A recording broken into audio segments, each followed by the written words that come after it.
Hi everyone, I hope you all are enjoying our revision videos. So let us move to the revision of our next chapter, which is appointment and remuneration of managerial personnel. Very simple chapter, very easy, very scoring chapter. Okay. From your examination point of view, you can expect a 4-mark descriptive question from this chapter and 1 to 2 MCQs could be there. Okay. So tentative weightage ranges from 4 to 6 marks from this chapter. Okay, important chapter, easy chapter. So this chapter has to be read with company's appointment and remuneration of managerial personnel rules 2014. Let us look into the coverage of this chapter. Section 196 to section 205 is covered in this chapter, and this chapter has to be read with schedule 5 of the Companies Act 2013. Okay. So, before jumping on to the provision, we need to understand the meaning of certain terms and the central theme behind this chapter, that why this chapter came into picture.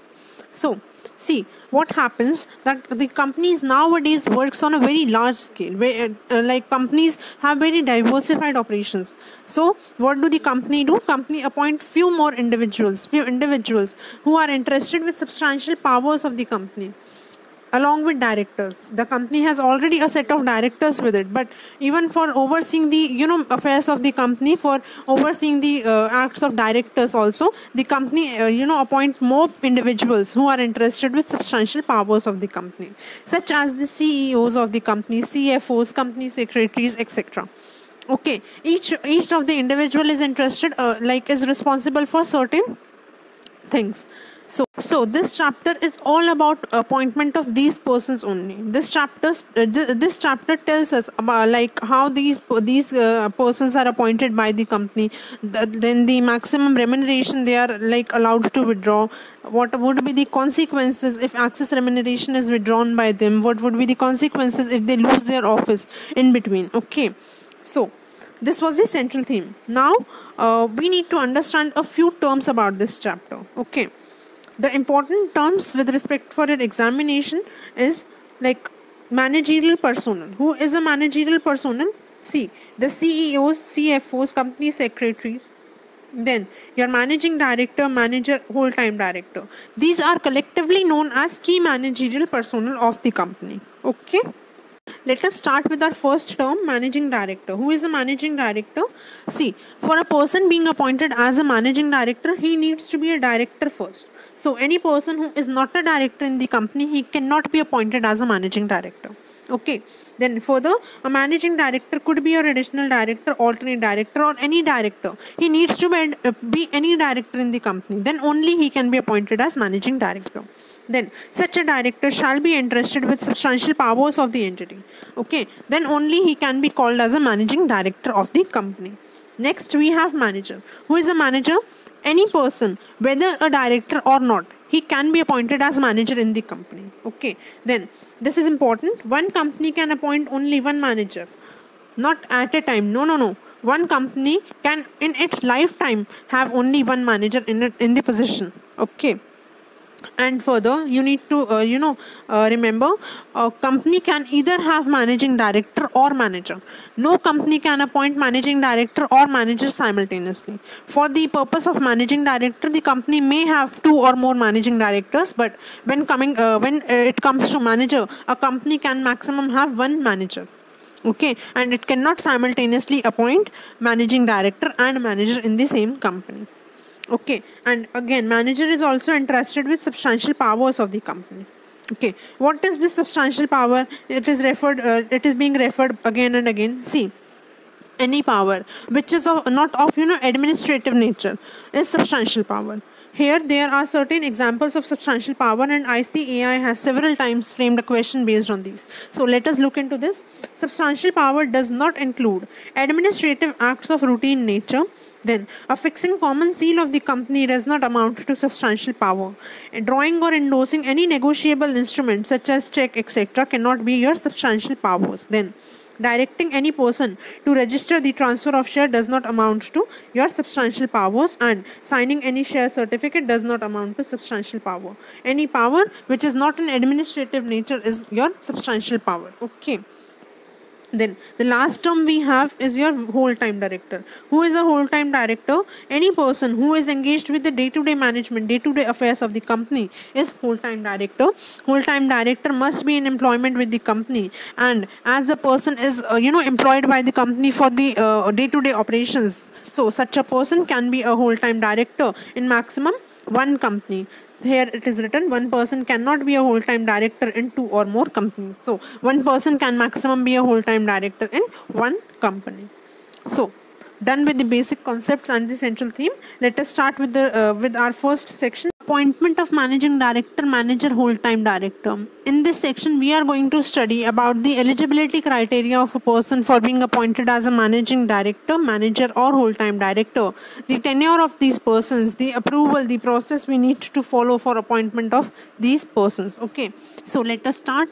A managing director and manager cannot be appointed at the same time. This we have already studied just now, that a company can either have a managing director or a manager.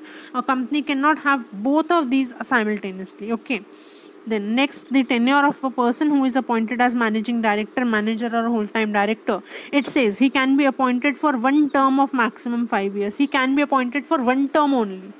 Okay, and in that one term he can be appointed for 3 years, he can be appointed for 4 years, even 5 years, but such term shall not exceed of 5 years. Okay, he cannot be appointed initially for a period of say 7 years or 8 years. Okay, he can initially be appointed for one term which is of maximum 5 years. Then he is eligible for reappointment only in the last year of the tenure. That means if a person is appointed for say 5 years, then the reappointment is possible only in the 5th year. Okay, he cannot be he cannot be reappointed in the 1st year, 2nd year, 3rd year or 4th year.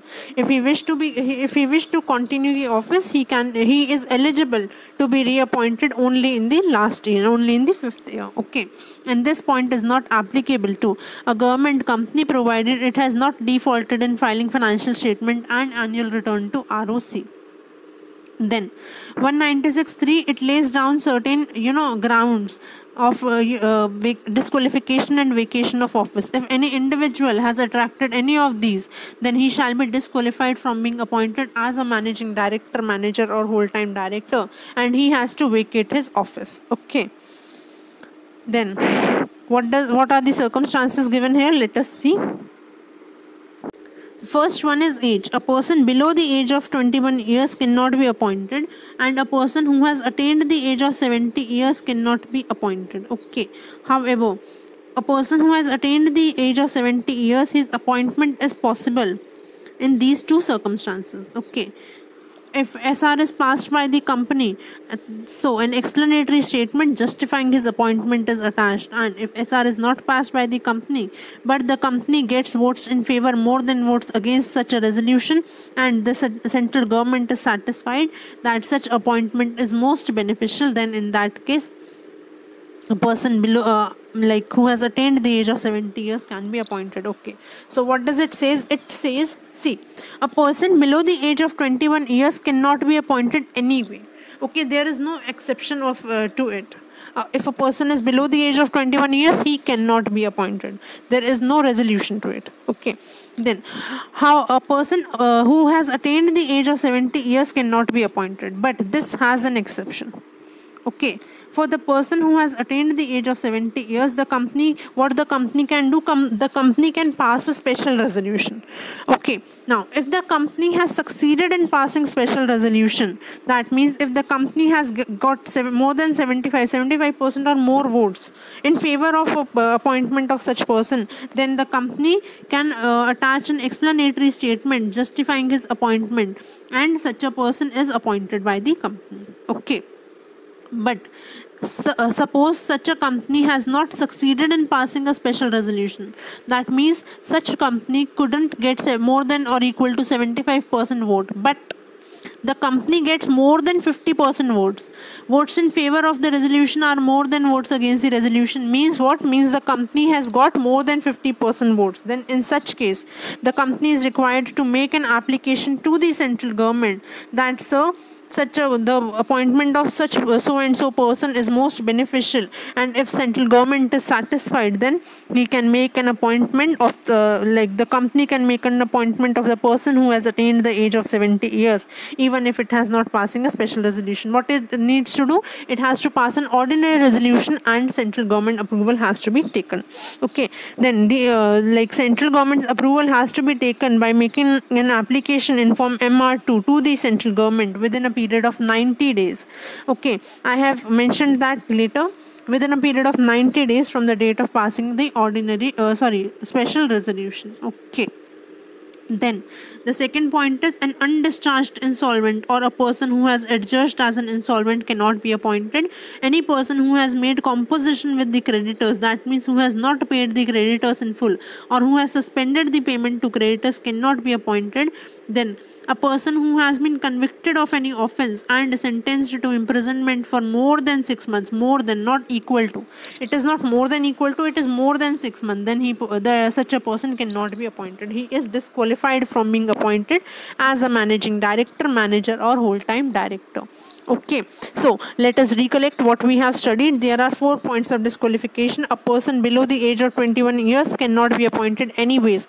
If he has attained the age of 70 years, then he can be appointed by passing a special resolution and attaching any explanatory statement justifying his appointment. And if special resolution could not be passed, then votes casted in favor of resolution are more than votes casted against the resolution. In such a case, the company is required to make an application to the central government, and if central government is satisfied that appointment of such person is most beneficial, then such a person can be appointed. Here one important point is that the application has to be made by the company and not by the person who has attained the age of 70 years. Okay, then the second one is any undischarged insolvent or the person who has adjudged to be an insolvent cannot be appointed.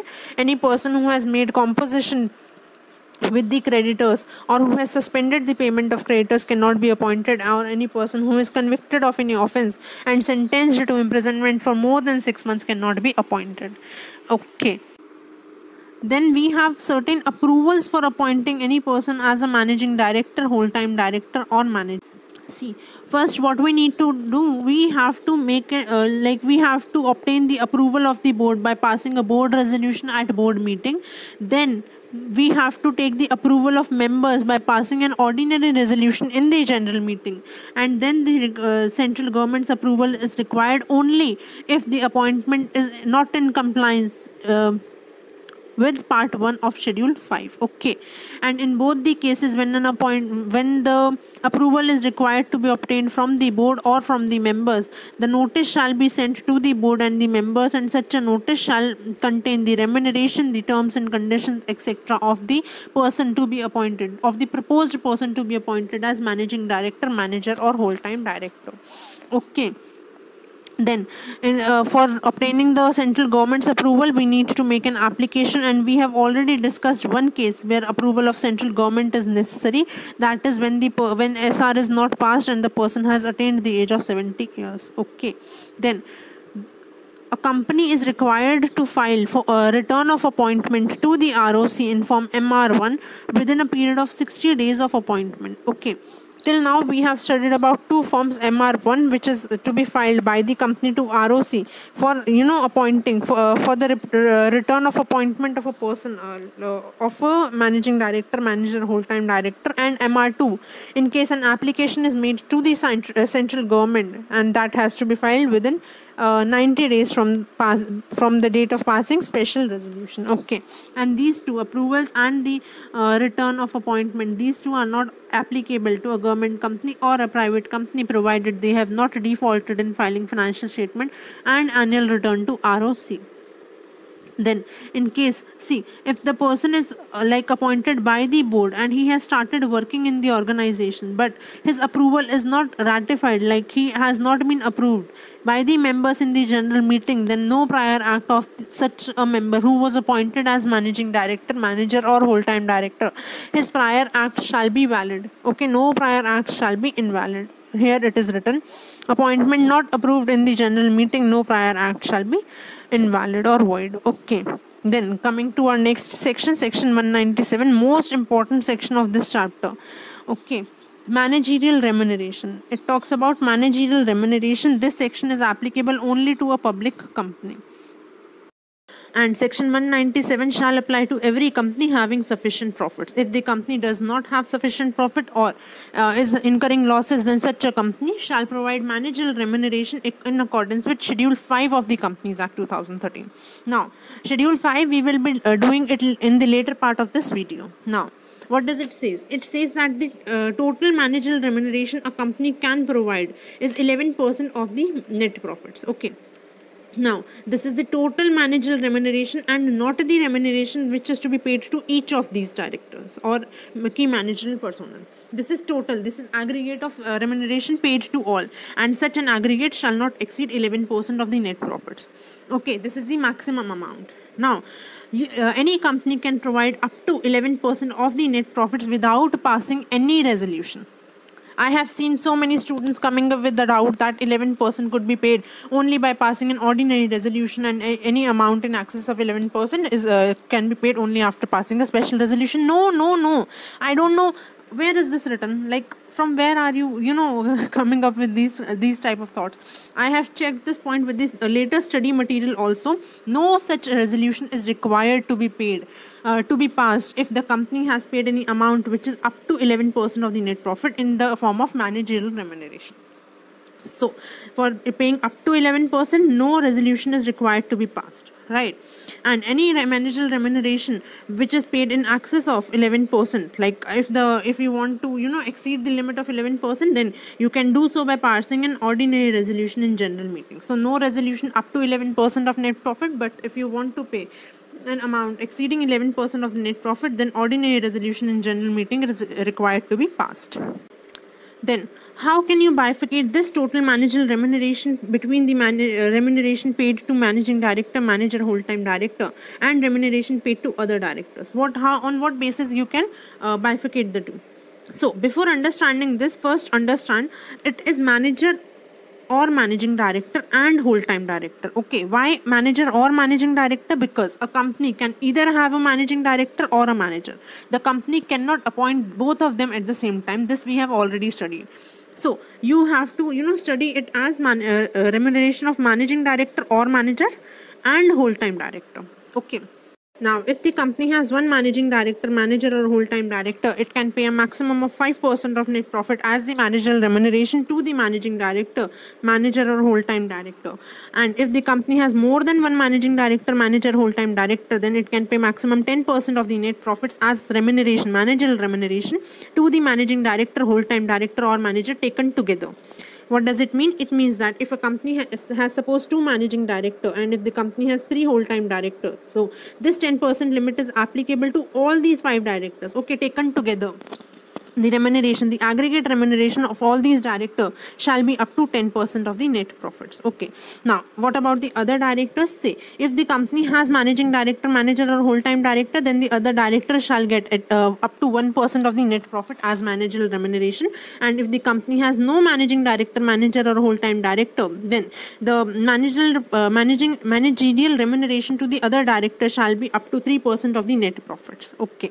Now, this limits 5%, 10%, 1% or 3%. This could be exceeded. Okay, and you can pay an amount over 5%, 10%, 1% or 3% only if prior approval of bank, public financial institution, non-convertible debenture holders or secured creditors is taken if the company has defaulted in their dues, and then a company is required to pass special resolution in general meeting. What does it mean? It means that you can pay over 5%, 10%, 1%, 3% as the case may be, and such access remuneration is allowed by passing a special resolution in general meeting. But if you have defaulted in the debt due to bank, debenture holders, secured creditors, public financial institutions, etc., then you are required to obtain prior approval of these two. If no default is made to dues of these particular persons, then no approval is required to be obtained under one. Okay, then in that case only special resolution in general meeting has to be taken. Now next it talks about sitting fees. It says paid in addition to the remuneration. That means what? Whatever we have calculated, this 5%, 10%, 1%, 3% or 11%. Okay, so this managerial remuneration has to be calculated keeping aside the sitting fees. Okay, sitting fees shall not be part of managerial remuneration. It is to be paid separately over and above the remuneration, not included in remuneration. Okay, then in case the company is incurring losses, sitting fees can also be paid. As I already told you, whenever a company is incurring losses or is having inadequate profits, then managerial remuneration is to be paid by such a company in accordance with Schedule 5 to the Companies Act. But it says managerial remuneration has to be paid by in accordance with that, not the sitting fees. So even if the company is incurring losses or having inadequate profits, sitting fees can be paid over and above. Okay, then it is to be paid if a director is attending board meeting or committee meeting. Only in case of these two meetings, sitting fees could be paid. Suppose if a director is asking for sitting fees for attending the annual general meeting, so no, not allowed. Okay, then it says maximum sitting fees that can be paid to a director is 1 lakh rupees per meeting, and the sitting fees payable to independent director or women director. ID stands for independent director and WD stands for women director. Sitting fees paid to independent director or women director should be at least at par or should exceed the sitting fees payable to other directors. Okay. Moving on, remuneration payable by to a director if he renders services in any other capacity. What does it mean? Suppose any director of the company is rendering any other services in any capacity other than that of a director. So whatever remuneration he will be given by the company, this remuneration shall not be included in the managerial remuneration that we have calculated under section 197 above. Okay, if the following two conditions are satisfied. What does it say? What are the conditions? That the services is of professional nature and the director possesses requisite skills as approved by the NRC and in absence of NRC by the board. What does it mean? Suppose any director provides any services which are of professional nature and the director possesses such skills which are required to render professional services, and this fact is approved by the NRC or the board in his absence, then such a remuneration for the professional services shall not be included in the managerial remuneration. Getting my point? Again, if any director receives any remuneration for professional services, such remuneration shall not be included in managerial remuneration if such director possesses requisite skills for rendering the professional services and the fact is approved by NRC or in absence of NRC by the board. Okay, I hope I'm very clear till here. Next point is access remuneration. Suppose I was eligible for 1 lakh rupees and the company paid me 1,50,000 rupees. So what about the excess 50,000 that the company has paid me? This is explained here. If the company has paid access remuneration to a director, then the director has to refund such access remuneration within 2 years or such lower time as may be prescribed by the company. Until then, it shall hold it in the interest for the company. Okay. What does it mean? That the excess 50,000 or 0.5 lakh has to be refunded by the directors within a period of 2 years. This is important for MCQ point of view. Okay. Then next, however, company may waive off the recovery of access remuneration if prior approval of banks, public financial institutions, non-convertible debenture holders or secured creditors is obtained if company has defaulted in their dues and afterwards special resolution in general meeting is passed within 2 years from the date it become refundable. What does it mean? See, waiving excess remuneration means what? Means you are paying me over and above the limits, over and above what was, what has to be paid to me. So, don't you think this is the same case? remuneration paid in excess of 5%, 10%, 3%, or 1%, or even the 11%. So what was there? You need to approve, you need to take prior approval from these people if you have defaulted in their dues, and then pass SR in GM, and this is the same case.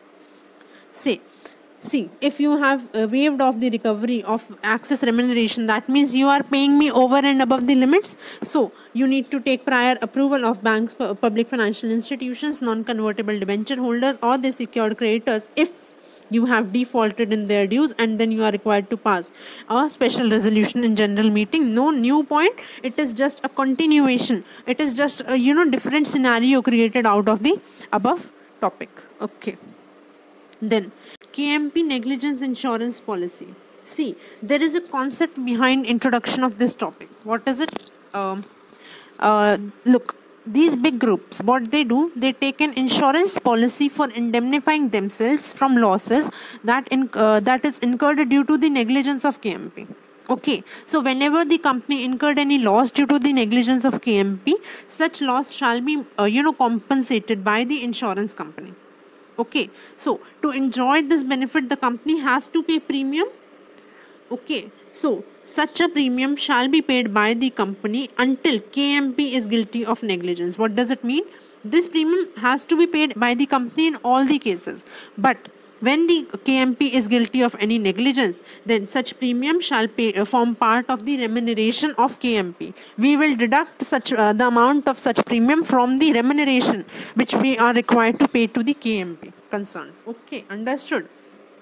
So it says that the premium is not part of remuneration until directors or the KMP are guilty of negligence. Okay, and when they are found guilty, premium shall be deducted from the remuneration of such director or the KMP. Okay, understood. Then disclosures by listed company in the board report. Every listed company has to make these disclosures in its board report. What are they? The ratio of remuneration of each director to the median employee's remuneration. The ratio is to be disclosed. Then name of top 10 employees in terms of remuneration drawn. The biggest 10 employees who are drawing the highest remuneration, their names has to be disclosed, and name of every employee has to be disclosed who is receiving remuneration more than equal to 1 crore 2 lakh per annum, or receiving remuneration more than equal to 8,50,000 per month, or receiving remuneration more than the remuneration of managing director or manager or whole-time director, and or holds more than equal to 2% of the equity shares of the company. Okay, the company has to disclose in the board report. Only the listed companies. Okay, then disclosures in the auditor's report. What is to be disclosed? That whether the remuneration is as per section 197, and whether the remuneration is in excess of 197. If yes, whether the SR is passed, and whether the excess remuneration has been refunded by the company or what. Okay, this has to be disclosed in the auditor's report. So this is all about section 197. Too many points are there. Let us recollect all the points one by one. Okay, so the first point we have studied here was about the total remuneration, that was 11% of the net profit. It could exceed 11% by passing ordinary resolution in general meeting. And if the company has one managing director, manager, whole-time director, maximum 5%, more than one 10%. If the company to the managing director, manager, whole-time director. Then if the company has no managing director, manager, whole-time director, 3% to the other directors. If the company has these, 1% to the other directors. Okay, and for exceeding these limits, SR is required to be passed. But before that, if you have defaulted in repaying the dues to bank, PFI, NCD holders or secured creditors, you need to take prior approval of these.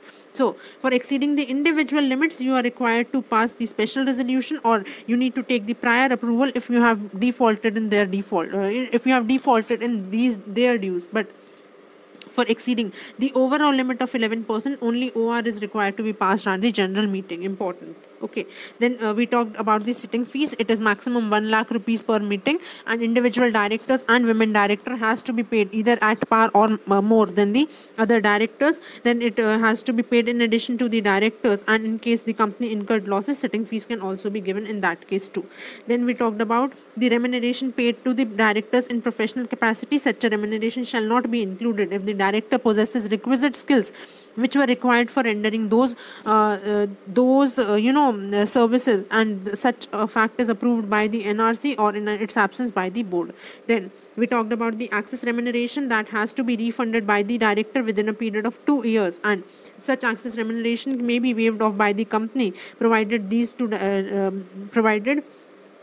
two have been complied with, that is prior approval from these if you have defaulted in their dues, and SR in GM, same as your section 197 managerial remuneration case. Okay, then KMP negligence insurance policy we just talked about. It says that premium has to be deducted from premium will form part of key managerial remuneration if the director is found guilty of negligence. Okay, then these things are required to be disclosed in your board report only in case of a listed company. What is it? The ratio of remuneration of each director to median employees remuneration, top 10 employees in terms of remuneration drawn, and every employee who is receiving remuneration more than 8,50,000 per month, or more than 1 crore 2 lakh per year, or more than the remuneration of managing director, whole time director, manager, or holding more than equal to 2% equity shares of the company.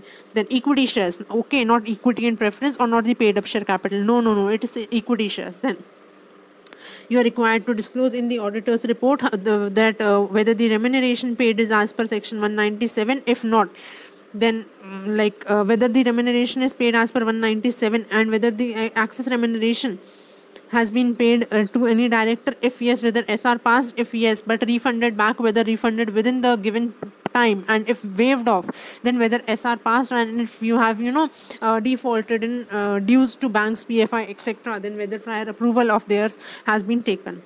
Okay. Then next we have section 198. It is calculation based section, never asked in the exam, so I have not included it here. You have to do it yourself. Okay, or let me know in the comment section if you want me to cover this. I'll upload a separate video on this. Okay, then next we have section 199. It talks about recovery of remuneration in certain cases.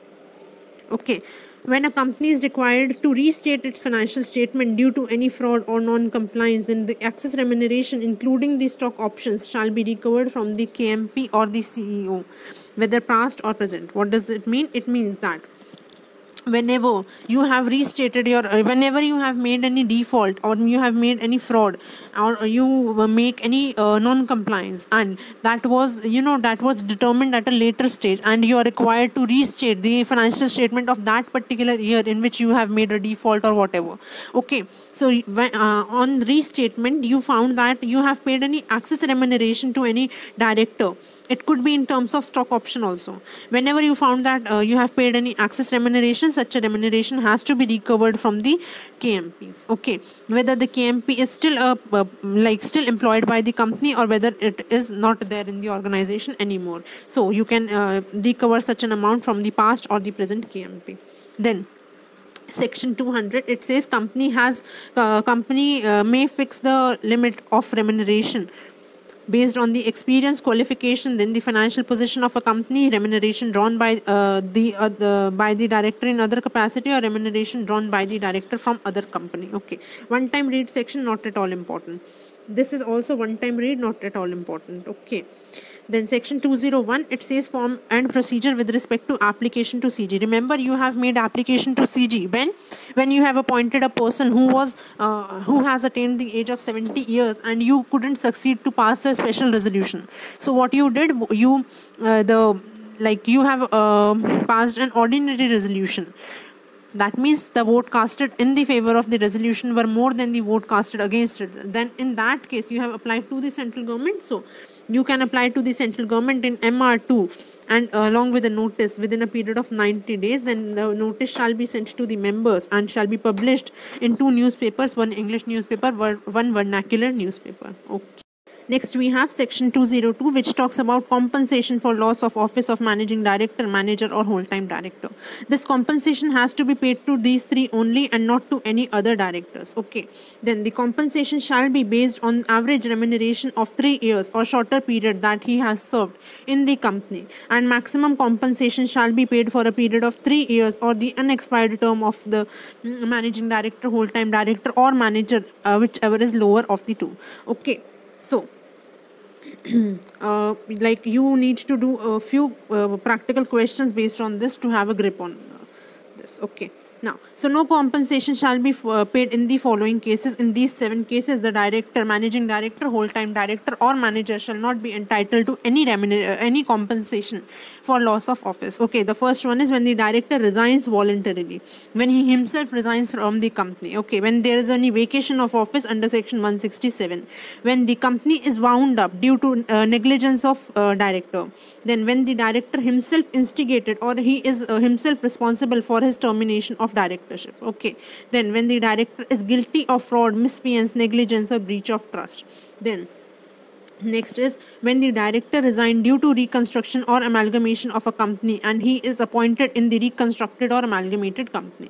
And when within a period of 12 months from cessation of office of director, if the winding up of the company has commenced and the assets are insufficient to pay the share capital or plus premium, that means when the assets are insufficient to pay off the liabilities, then in such cases no compensation shall be paid to the managing director, whole-time director, or manager. Okay, then next section, this you have to ratify these points. Okay, and this is important. Okay, then moving on, section 203, appointment of KMP. Not very important, not important even, but yes, could be asked for MCQ. Okay, now what does it say? Mandatory appointment of key managerial personnel in whole-time employment. These class of companies are mandatory to have a whole-time KMP in the company. These are listed company or public company having paid up share capital more than equal to 10 crores. They are required to appoint one whole-time CS, one whole-time CFO, or any one of these 4. Any one from the managing director, manager, whole-time director, or the CEO. So these class of companies are mandatorily to appoint 3 persons in whole-time employment. Who are these? These are whole-time CS, whole-time CFO, or whole-time managing director or manager, or whole-time director or CEO, any one of these. Okay, so what does it say further? Further appointment of whole-time KMP has to be made only by passing a resolution at the board meeting and not by resolution by circulation. Then any vacancy in the office of whole-time KMP has to be filled within a period of 6 months from the date of such vacancy, and such a vacancy has to be filled at the board meeting only. This we have already studied here. Their appointment can be made only at the board meeting, and even the vacancy has to be filled only at the board meeting. Okay, then further it says appointment of whole-time CS. See, we have already seen here that these class of companies are required to appoint a whole-time CS, but other than the above company, a private company having paid up capital more than equal to 10 crore is also required to appoint a whole-time company secretary. Then it says chairperson can be managing director or manager at the same time. Like one person can be a chairperson as well as the managing director, or one person can be a chairperson as well as the CEO of the company at the same time, when the articles provide so, or when the company does not carry multiple businesses, or when the company is a public company and is having paid up share capital of more than equal to 100 crores or turnover more than equal to 1000 crores, and such a company is carrying multiple businesses, but such a company has appointed CEO for each business. Then only the chairperson of such company can be the CEO or managing director of that company. Okay. Then person who is already a managing director or manager in a company can also be appointed as managing director in other company. That means what? If one person is a managing director in one company, he can be appointed as managing director in other company too. Okay, and if one person is manager in one company, then such a person can also be appointed as a managing director in these cases. When the managing director or manager of not more than one company, he is already a managing director or manager of one company only. Okay, then when the unanimous resolution at board meeting is required to be passed, and the specific notice of board meeting along with the resolution has to be given to all the directors. Okay. Then number of companies in which one person can be KMP. One person can be a KMP in maximum one company, in one company only. However, such a person can be the KMP in the company as well as the subsidiary of such company, and KMP in one company plus KMP in other, director in other company is allowed. Okay, so this is important. Okay, the next section we have section 204, secretarial audit. these classes of company are mandatory have to conduct the secretarial audit. Who are these companies? These are the listed companies or public companies having paid up share capital of more than equal to 50 crores or turnover more than equal to 250 crores. And the secretarial audit report shall be prepared by CS, whole time CS in MR3, and such a report shall be annexed to the board report. Then the company has to give assistance to CS and the board has to furnish any explanation if required by the CS. Okay. Then next we have section 205, functions of CS. I have not included this section here, very general section. You can write it in your own language. Okay. So next we have schedule 5 with us, very important from your examination point of view. See, before jumping on to the provision of what all is written in Schedule 5, let us understand the structure of Schedule 5 first. Okay, so Schedule 5 has 4 parts in it: Part 1, Part 2, Part 3 and Part 4. Part 1 talks about the eligibility criteria for appointment of key managerial personnel. Part 2 talks about the remuneration of key managerial personnel. Part 3 talks about the certification by the auditor with respect to remuneration, and part 4 says that central government may provide exemption if it if it thinks so. Okay, so let us start with the first part first. What does it say? It says the eligibility for appointment of key managerial personnel. For understanding this point better, we need to correlate this point with section 196, and to be very specific, with section 196(3). Okay, what have we studied under this section? See, there was certain disqualification criteria. Any person, if attracted any of the circumstances given there, such a person shall be disqualified from being appointed as a KMP. Okay, and if any person who is already a KMP in a company attracts any of these, then such a person shall have to vacate his office as a KMP. Let us quickly recollect those points. 1 second. Yes, grounds for disqualification. The first round was with respect to age. It says any person below the age of 21 years cannot be appointed as KMP, and any person who has attained the age of 70 years cannot be appointed as KMP. However, a person who has attained the age of 70 years can be appointed by passing a special resolution, and explanatory statement has to attach. And if the special resolution is not passed, then by passing an ordinary resolution and a central government's approval, prior approval is required to be obtained. Then any person who is an undischarged insolvent or adjudged as an insolvent cannot be appointed as KMP. Any person who has made any composition with creditors, who has suspended the payment to creditors, cannot become KMP. And any person who is convicted of any offence and sentenced to imprisonment for more than 6 months cannot be KMP. In addition to these points, there are part 1 gives us certain circumstances, certain criteria defining the eligibility for appointing a KMP, and these eligibilities shall attract without the approval of central government. Okay, so let us understand what is written here. It says, the first point, a person who is not imprisoned and not fined for more than rupees 1000 under various acts shall be eligible to be appointed as KMP. What does it mean? See, under various acts means under all the acts which are there in your CA final law. Okay, so, such as your Companies Act, your SEBI, SECRA, then your SURF-IC, PMLA, FEMA, etc. There are other acts here too, but you need not to, learn all the names. Okay, what you need to remember is that such a person shall not be imprisoned and shall not be fined for more than rupees 1000. Okay. Then the second is, such a person is not detained under the Conservation of Foreign Exchange and Prevention of Smuggling Activities Act 1974. Here you have to remember the name because this is talking about a specific act. You need not to be detained under that specific act only. Okay, so it says not detained under the Conservation of Foreign Exchange and Prevention of Smuggling Activities Act 1974.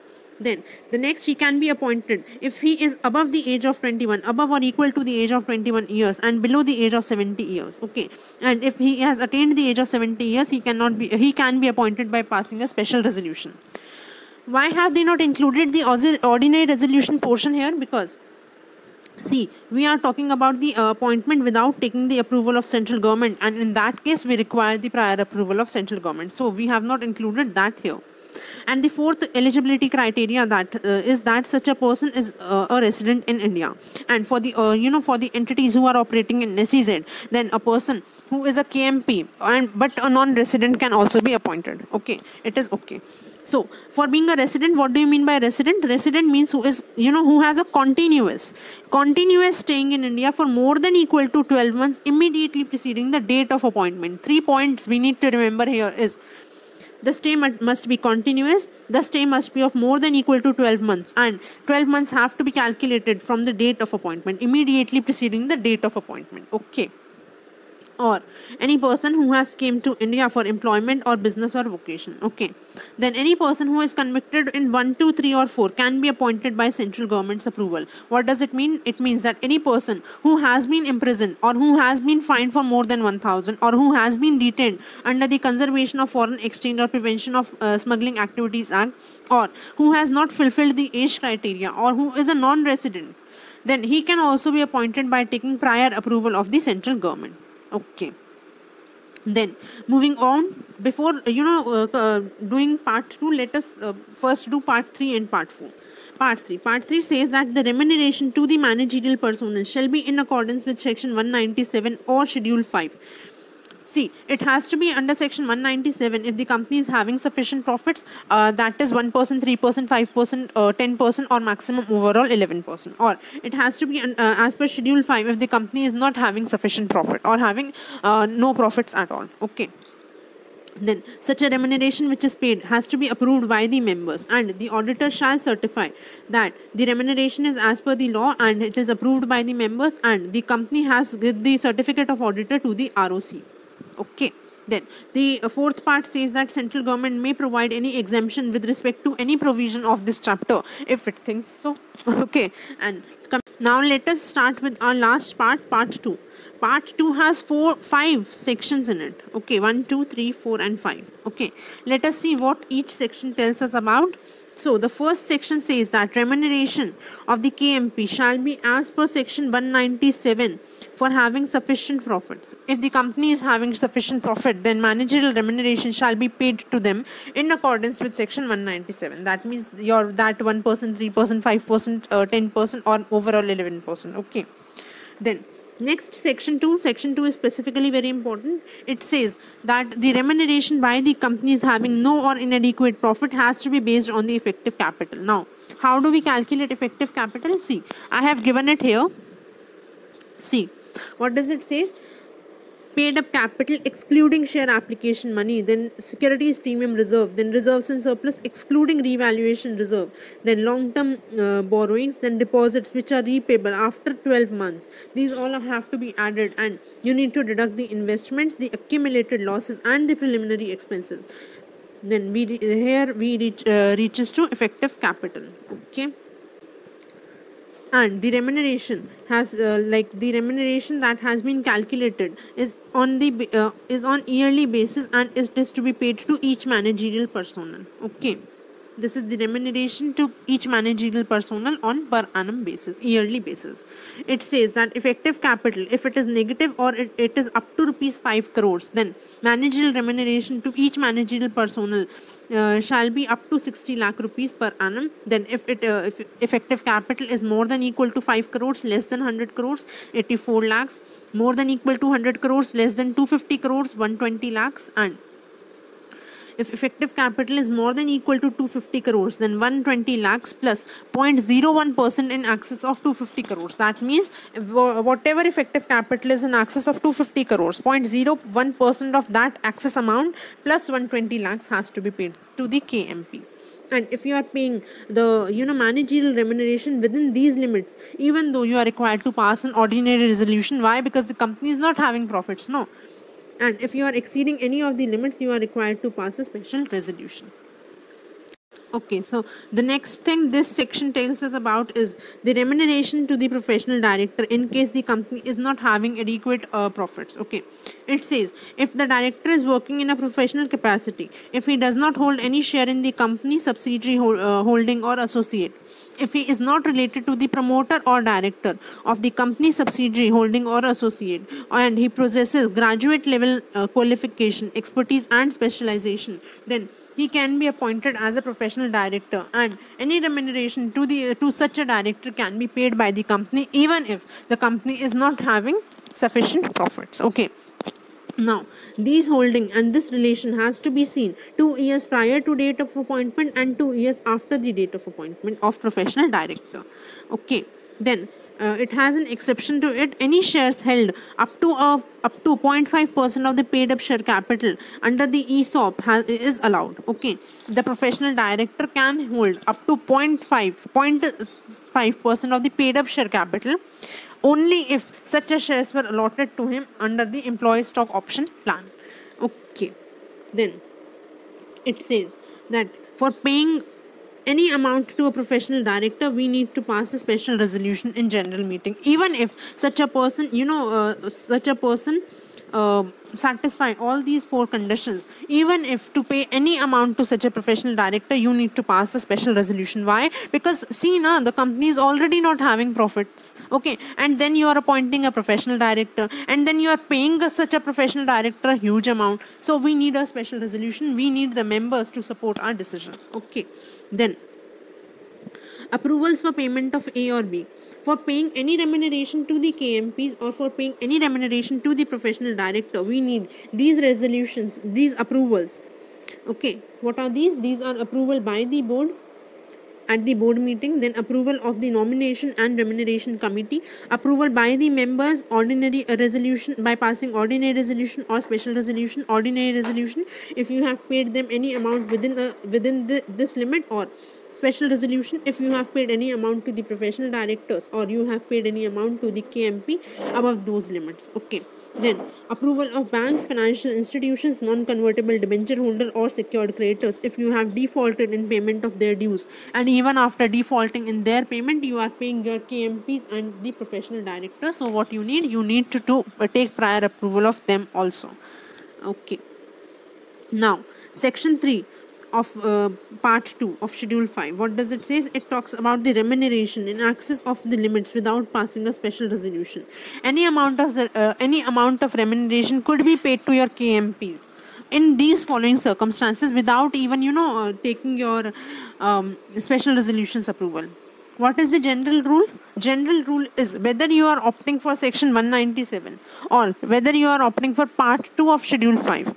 Part 2, section 2, part 2 of schedule 5, whenever you are paying any amount in excess of amount specified under these, you need to pass a special resolution. But in these following cases, you can pay any amount to the KMPs without passing special resolution. What are these cases? See, when the remuneration is paid by a foreign company by passing a special resolution in general meeting and the overall remuneration is within the limits. Okay. Then second case, when it is a newly incorporated company, you can pay any amount to the KMPs for 7 years from the date of incorporation. Then when in case of a sick company and where the revival is ordered by BIFR, then you can pay any remuneration for a period of 5 years from the date of passing such order. Then when a resolution plan is approved by NCLT in case of IBC, okay, then you can pay any remuneration to the KMPs for a period of 5 years from the date of approval. Okay, so this was all about section 3. Then section 4 part 2 schedule 5, what does it say? It says that reimbursement of direct taxes is included in the remuneration. That means what? Reimbursement of any direct tax which has been paid by the company and then reimbursed to the KMP concerned, that shall form part of his remuneration. And the perquisites which are paid to the KMP are not included in the remuneration. What are these perquisites? These are, say, gratuity, provident fund, children education allowance, leave, travel concession, etc. Okay. And the last part, it talks about it says, you need to jump here. It says that any remuneration, if a person is drawing remuneration from 2 or more companies, then the total aggregate remuneration should be under the limit specified under section 197 or schedule 5, and if it is beyond the limit, then SR has to be passed by the company. Okay, so this is all about this chapter. I hope you have enjoyed watching this, and if you did so, please hit the like button. Further, if you want me to cover any topic, please let me know in the comment section below, and please subscribe to my channel for further videos. Thank you.